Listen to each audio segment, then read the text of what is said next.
ሰላም ጤና ይስጥልን ውድ በሀገር ውስጥና በውጭ የምትገኙ ቤተሰቦቻችን ከገበታ ሚዲያ የዕለቱን አበይት ዜናዎችንና ትኩስ መረጃዎችን ይዘንላችሁ ቀርበናል። አብራችሁን ቆዩ። በቅድሚያም ዋና ዋናዎቹን ያለ ጦርነት የማይኖረው ህወሓት ከዋልድባ እስከ ተከዜ ጦርነት ዝግጅት እያደረገ መሆኑ ተጋለጠ። ህወሓት ለሰላም ዝግጁ ነኝ የሚለው ንግግር ሽፋን መሆኑን የሚያሳዩ አዳዲስ መረጃዎች ወጥተዋል። የአርሚ 11ና 17 አመራሮች በዋልድባ በማይጸብሪና በተከዜ ተፋሰሶች ላይ እያደረጉት ያለው ዝግጅትም ተጋልጧል። እንነግራቸዋለን።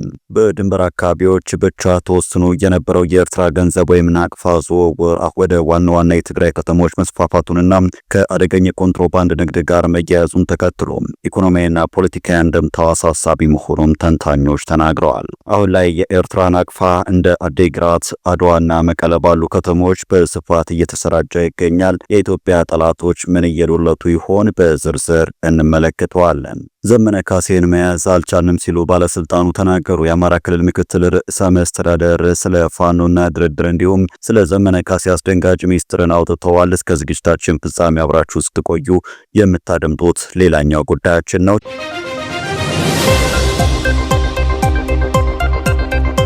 ቻናሉን ሰብስክራይብ፣ ቪዲዮ ላይክ በማድረግ እስከ ፍጻሜው አብራችሁ እንድትቆዩ በአክብሮት እንጠይቃለን። ወደ ቀዳሚው ጉዳያችን ስናልፍ ያለ ጦርነት የማይኖረው ህወሓት ከዋልድባ እስከ ተከዜ ጦርነት ዝግጅት እያደረገ መሆኑ ተጋለጠ። ህወሓት ለሰላም ዝግጁ ነኝ የሚለው ንግግር ሽፋን መሆኑን የሚያሳዩ አዳዲስ መረጃዎች ወጥተዋል። የአርሚ 11ና 17 አመራሮች በዋልድባ በማይጸብሪና በተከዜ ተፋሰሶች ላይ እያደረጉት ያለው ዝግጅትም ተጋልጧል። የህወሓት አርሚ 11ና 17 አመራሮች በማይጸብሪ በዋልድባና በተከዜ ዳርቻዎች የሚሊሻና የሽፍታ ስምሪት በማድረግ የመከላከያ ሰራዊቱን እንቅስቃሴ ይከታተሉም ይገኛሉ። ይህ በግልጽ የሚያሳየው ቡድኑ ከጦርነት አባዜ ያለመውጣቱን ለሰላም የተሰጠውን ዕድል ለጦርነት ዝግጅት መጠቀሙን ነው ተብሏል። በአካባቢው ላይ አዳዲስ የጸጥታ ስጋት መጋረጡን ተመላክቷል። እንደ ሶማሌላንድ ትግራይን ነጻ ሀገር አደርጋለሁ የሚለው ቡድን ከኤርትራና ግብጽ ጋር አብሮ ኢትዮጵያን ለመውጋት ሰፊ ዝግጅት እያደረገ እንደሚገኝም ታውቋል። በሌላ በኩል ቡድኑ ውስጥ በተደጋጋሚ መፈረካከሶችና ልዩነቶች እየተፈጠሩ እንደሚገኙም የተገለጸ ነው። የአርሚ 11ና 13 አዛዦች የጀነራል ታደሰ ወረደን ስብሰባ ረግጠው መውጣታቸውም ተሰምቷል። ጌታቸው ረዳን አንፈልግም፣ ታደሰ ወረደ ካልሆነ ያለ መጨረሻ ይሆናል ሲሉ የነበሩ የህወሓት የፖለቲካና የታጣቂ አመራሮች በጀነራሉ ላይ ተነስቶበታል። የትግራይ ክልል ጊዜያዊ አስተዳደር ፕሬዝዳንት ሌተናንት ጀነራል ታደሰ ወረደን በታህሳስ 19 2018 ከህወሓት ታጣቂ ቡድን የምዕራብ ግንባር የአርሚ አዛዦችና ሎጂስቲክስ አመራሮች ጋር በሽረ ከተማ ስብሰባ አካሂዶ ነበረ። ይህ ስብሰባ በዋናነት ከቅርብ ጊዜ ወዲህ በጊዜ አስተዳደሩና በጽንፈኛው ቡድን መካከል እየታዩ የሚገኙ ልዩነቶችን ለመድፈን ያሰበ ቢሆንም ልዩነቶች የበለጠ የሰፉበትና ከፍተኛ መካረር የተፈጠረበት መሆኑን ከታማኝ ምንጮች ማረጋገጥ ተችሏል። በተለይም የአርሚ 13 አዛዥ ጸጋዬ ማርከስና የአርሚ 11 አዛዥ ፍስሐ ኪዳን ወይም ጀነራል ታደሰም በስብሰባው የቀረበውን ሐሳብ ባለመቀበል ስብሰባውን አቋርጠው የወጡ መሆናቸውን ማወቅ ተችሏል። እስካሁን ባለው መረጃ ምንም እንኳን ስብሰባውን ረግጠው የወጡት ሁለት የአርሚ አዛዦች ቢሆኑም ሌሎች ተጨማሪ ከፍተኛ የቡድኑ አመራሮች የፕሬዝዳንቱን ሐሳብ ያለመቀበል አዝማሚያ እየታየባቸውና በቀጣይ ቀናት ልዩነቱ ተባብሶ እንደሚቀጥል ይስተዋላል። ከዚሁ ጋር በተያያዘ እነዚህ የአርሚ አዛዦች በፕሬዝዳንቱ ላይ መፈንቅለ መንግስት ሊፈጽሙ ይችላሉ በሚል በመቀለ ጥብቅ ቁጥጥር እየተደረገ እንደሚገኝም ለማወቅ ተችሏል። በቀጣይ መረጃችን በድንበር አካባቢዎች ብቻ ተወስኖ የነበረው የኤርትራ ገንዘብ ወይም ናቅፋ ዝውውር አሁን ወደ ዋና ዋና የትግራይ ከተሞች መስፋፋቱንና ከአደገኛ ኮንትሮባንድ ንግድ ጋር መያያዙን ተከትሎ ኢኮኖሚያዊና ፖለቲካዊ አንድምታው አሳሳቢ መሆኑ ተንታኞች ገለጹ። ናቅፋ በትግራይ ከተሞች እንዲሰራጭ ያደረገው በድንበር ከተሞችና በውስን ተዋናይን ተገድቦ የነበረው የኮንትሮባንድ ንግድ መስፋፋቱን ተከትሎ ነው። በኤርትራና በትግራይ መካከል ያለው ድንበር ተከፍቶ የኮንትሮባንድ ንግድ እያደገ ሲመጣ በውስን ነጋዴዎች እጅ የነበረው ናቅፋ አሁን ወደ ትናንሽ ነጋዴዎች እጅ መድረሱን በንግድ ስራ ላይ የተሰማሩ ነዋሪዎች ነግረዋል። የናቅፋ መስፋፋት በተወሰነ መልኩ በትግራይ ከሚታየው የብር አቅርቦት እጥረት ጋር የተያዘ እንደሆነ በባንክ ስራ ላይ የተሰማሩ ባለሙያዎችም ይናገራሉ። በትግራይ ባለ የጸጥታ ስጋት ምክንያት በርካታ ሰዎች ጥሬ ገንዘብ ከባንክ አውጥተው በቤታቸው መያዝ መጀመራቸው የብር አቅርቦት እጥረት መከተሉን የባንክ ባለሙያዎች ያስረዳሉ። በድንበር አካባቢ ያለው ንግድ ከጊዜ ወደ ጊዜ እያደገ መምጣቱንና ከሁለቱም ወገን አዳዲስ ነጋዴዎች፣ ደላሎችና የኮንትሮባንድ እንቅስቃሴዎች መስፋፋት በስፋት የተሳተፉበት መሆኑን ከነዋሪዎች ተሰምቷል። በዚሁ የድንበር ንግድ ላይ የተሰማራ አንድ የትግራይ ባለሀብት እንደነገረን እንደ ሳሙና፣ ዘይትና ኤሌክትሮኒክስ የመሳሰሉ ፍጆታዎችን ከአዲስ አበባ ከሚገዛበት ዋጋ ባነሰም በድንበር በኩል ስለሚመጣ ፍጆታው ወደ አቅራቢያ ከተሞች ወስዶ በተሻለ ትርፍ ለመሸጥ መቻሉን ያብራራል። ከትግራይ ወደ ኤርትራ ድንበር የሚሻገሩት በአመዛኙ እንደ ነዳጅ፣ የእህል ምርቶች፣ የቁም እንስሳትና ሸቀጣሸቀጦችም ናቸው። እነዚህ ምርቶች በድንበር አካባቢዎች በከፍተኛ ዋጋ ስለሚሸጡ ወጣቶች በአነስተኛ መጠን ጭምር በድንበር ከተሞች ለኤርትራ ገበያ ያቀርባሉ።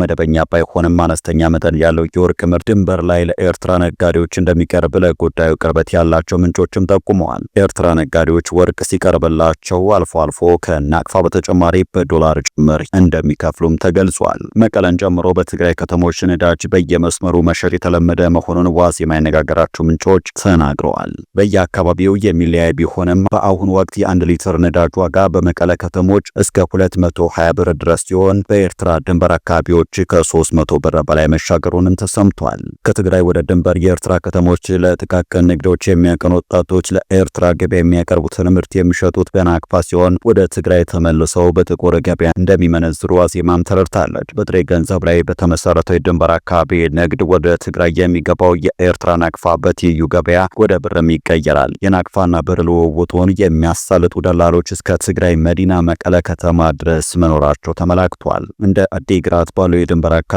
ከተሞች አንድ የኤርትራ ናቅፋ በኢትዮጵያ እስከ 12 እና እስከ 15 ብር ድረስ እየተለወጠ መሆኑን ምንጮች ተናግረዋል። ምንም እንኳን በኢትዮጵያ ባንኮች የውጭ ምንዛሬ ግብይት ውስጥ የኤርትራ ናቅፋ ይፋ ዋጋ የሚወጣለት ባይሆን መደበኛ ዋጋው አንድ ናቅፋ 7 ብር መሆኑን መረጃዎች ያሳያሉ። የድንበር ንግድ በስፋት የሚካሄድባቸው ከተሞች እንደ ባድመ፣ ራማ፣ ጠሮና፣ ዛላምበሳ ያሉ መሆናቸው ምንጮች ጠቁመዋል። በድንበር ላይ የተሰማሩ የኤርትራና የትግራይ ጸጥታ አካላት ነጋዴዎችን የማለፊያ ገንዘብ ቢጠይቁም እንቅስቃሴ ግን አይከለክሉም ተብሏል። የኤርትራ ወታደሮች አልፎ አልፎም ከትግራይ ነጋዴዎች ጋር በግዳጅ ገንዘብ የሚቀሙና ድብደባ ጭምር እንደሚፈጽሙም ሰምተናል። በጉዳዩ ላይ የአድዋና የአዲግራት ከተማ ከንቲቦችን አስተያየት እንዲሰጡ ቢጠየቁም ፈቃደኛ ሳይሆኑ ቀርተዋል። ወደ ቀጣዩ መረጃችን ስናልፍ ዘመነ ካሴን መያዝ አልቻልንም ሲሉ ባለስልጣኑ ተናገሩ። በአማራ ክልል ምክትል ርዕሰ መስተዳድር ስለ ፋኖና ድርድር እንዲሁም ስለ ዘመነ ካሴ ተናግረዋል። የአማራ ክልል ምክትል ርዕሰ መስተዳድር ዶክተር አብዱ ሁሴን ከሰሞኑ በነበረ አንድ ህዝባዊ ስብሰባ ላይ ዘመነ ካሴን በተመለከተ አነጋጋሪ አስተያየት ሰጥተዋል። እኚህ የክልሉ ከፍተኛ ባለስልጣን ዘመነ ካሴ ጋር እየደወሉና እሱን መያዝ አስቸጋሪ እንደሆነ ገልጸዋል። ዘመነን መያዝ አስቸጋሪ የሆነበትን ምክንያት ሲያስቀምጡም ፈሪ ስለሆነ ጥሎ አይያዝም ሲሉ ተደምጠዋል። 4 ኪሎ አይደርሱም፣ አላማቸው የታሪካዊ ጠላቶቻችን ተላላኪ መሆን ነው ሲሉ የቀጠሉ ሲሆን አላማቸው ኢሳያስን 4 ኪሎ ማስገባት ነው ብለዋል። በሳውዲ አረቢያ በአስቸጋሪ ሁኔታ ውስጥ የነበሩ 14 ጨቅላ ህጻናትን ጨምሮ ከ2000 በላይ ኢትዮጵያን ወደ ሀገራቸው ተመለሱ። በሳውዲ አረቢያ በአስቸጋሪ ሁኔታ ውስጥ የነበሩ 2360 ኢትዮጵያን ባለፈው አንድ ሳምንት ውስጥ ወደ ሀገራቸው መመለሳቸውን የሴቶችና ማህበራዊ ጉዳይ ሚኒስቴር አስታውቋል። ዜጎቹ ወደ ሀገር ቤት ውስጥ የተመለሱት በሳምንት ውስጥ በተደረገ 11 ዙር በረራ ሲሆን ከተመላሾቹ 2216 ወንዶች፣ 131 ሴቶችና 14 ጨቅላ ህጻናትም ይገኙበታል። በተጨማሪም 117 የሚሆኑት እድሜያቸው ከ18 ዓመት በታች የሆኑ ታዳጊዎች መሆናቸውን የሚኒስቴር መስሪያ ቤቱ መረጃ ያሳያል። መስከረም 5 ቀን 2018 በይፋ በተጨመረው ዜጎችን ከሳውዲ አረቢያ ወደ ሀገር ቤት የመመለስ ብሔራዊ ዘመቻ እስካሁን ድረስ 34537 ኢትዮጵያን ወደ ሀገር መመለስ መቻሉን ሚኒስቴሩ አስታውቋል። መንግስት ከሚመለከታቸው ባለድርሻ አካላት ጋርና አጋር አካላት ጋር በመቀናጀት ለተመላሽ ዜጎች በአየር ማረፊያና በማቆያ ማዕከላት ተገቢውን ድጋፍና እንክብካቤ ማድረግና ከቤተሰብ ጋር የማቀላቀል ስራን በትኩረት እየተሰራ እንደሚገኝም ተገልጿል። በቀጣይ መረጃችን ኤርትራ እስራኤል ሶማሌላንድ የሰጠችው እውቅና ቀጠናዊና ዓለም አቀፍ ያለመረጋጋት ሊቀሰቅስ እንደሚችል በማስጠንቀቅ የተባበሩት መንግስታት የጸጥታው ምክር ቤት ጉዳዩን በተመለከተ የማያሻማ ምላሽ እንዲሰጥም ጠይቃለች። የኤርትራ ማስታወቂያ ሚኒስቴር ሁለት በወጣው መግለጫ ይህ የእስራኤል እርምጃ አዲስ ሚስጥር ሳይሆን ለተወሰነ ጊዜ ሲብላላ የቆየ ሴራ መሆኑን ገልጿል። ድርጊቱም አደገኛ ቀጠናዊና ዓለም አቀፋዊ ቀውሶችን እንዲሁም ብጥብጥን የመፍጠር አደጋ እንዳለውም ሚኒስቴሩ አስጠንቅቋል። መግለጫው አክሎም በመሆኑም ጉዳዩ የተባበሩት መንግስታት የጸጥታው ምክር ቤትና በአባላቱ ዘንድ የማያሻማ ምላሽ ሊሰጠ ይገባል ብለዋል። እስራኤል አርብ ዕለት ለሶማሌላንድ እውቅና መስጠቷን ማስታወቋን ተከትሎ ከሶማሊያና ከሌሎችም ሀገራት እንዲሁም ከአፍሪካ ህብረት ተቃውሞ ገጥሞታል። ሶማሌላንድ እንደ አውሮፓውያን አቆጣጠር በ1991 ከሶማሊያ ተገንጥላ ራሷን እየቻለች ቢሆንም በሞቃዲሾም ሆነ በዓለም አቀፉ ማህበረሰብ እውቅና አልሰጣትም ነበረም። ኤርትራና ሶማሊያ ዓመታት የዘለቀውን የጥላቻ ግንኙነት በማቆም እንደ አውሮፓውያን አቆጣጠር በ2018 ዲፕሎማሲ ግንኙነታቸውን ካደሱ ወዲህ በጸጥታና ቀጠናዊ ትስስር ላይ በትብብር በመስራት ላይ ይገኛሉ። የተባበሩት መንግስታት የጸጥታው ምክር ቤት የእስራኤልን የእውቅና ውሳኔ በተመለከተ ሰኞ ዕለት አስቸኳይ ስብሰባ ያደርጋል ተብሎም ይጠበቃል። በመጨረሻም ግብጽ የጅቡቲ ወደብን ለማልማት 3 ስምምነቶችን ተፈራረመች። ግብጽ በአሰብና ጅቡቲ ወደቦችን ለማልማት ስምምነት ላይ መድረሷን በተመለከተ ባለፈው ሳምንት በዛበሻ ዜና መዘገቡ ይታወሳል። ከኤርትራና ከጅቡቲ ጋር የተደረጉት እነዚህ ስምምነቶች በሚዲያ ሰፊ ሽፋን እንዲያገኙ መደረጋቸው መግለጻችን አይዘነጋም። ይህ በእንዲህ እንዳለ የእነዚህ ስምምነቶች አንዱ አካል የሆነው የፊርማ ስነ ስርዓት በዛሬው ዕለት በጅቡቲ ውስጥ መከናወኑን ለመረዳት ተችሏል። በዛሬው ዕለት የግብጽ ባለስልጣናት ወደ ጅቡቲ በማቅናት 3 ስምምነቶችን ተፈራርመዋል። ስምምነቶቹን የፈረሙት የግብጽ የኢንዱስትሪና ትራንስፖርት ሚኒስቴር እንዲሁም ምክትል ጠቅላይ ሚኒስትር ካሚል አልዌይሰር በጅቡቲ ወደቦችና ነጻ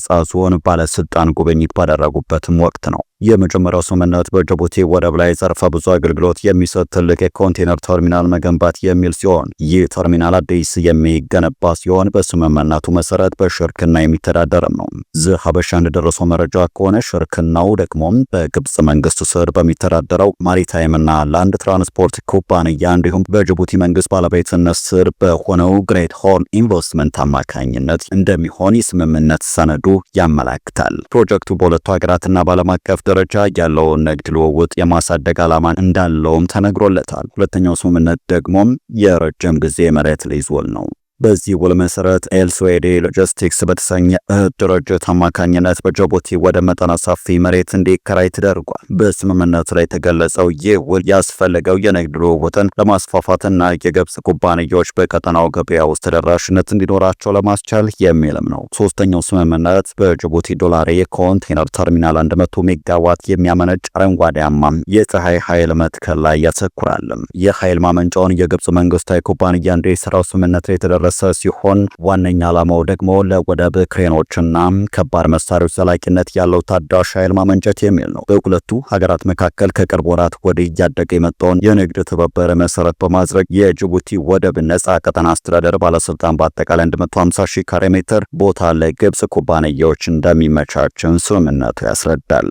የግብፁ የኢንዱስትሪና ትራንስፖርት ሚኒስቴርና ምክትል ጠቅላይ ሚኒስትር ካሚል አልዋዚር ዛሬ ይህንን ስምምነት ለመፈረም ወደ ጅቡቲ የተጓዙት ከተለያዩ ባለስልጣናትና የግብጽ ባለሀብቶች ጋር በመሆን ነው። አልዋዚር በዚህ ጉብኝታቸው በጅቡቲ አርታ ክልል ኦማር ካጃ የተሰኘ ቦታ በግብጾች የተሰራው 1.2 ሜጋዋት የሚያመነጭ የፀሐይ ኃይል ማመንጫ መርቀዋል።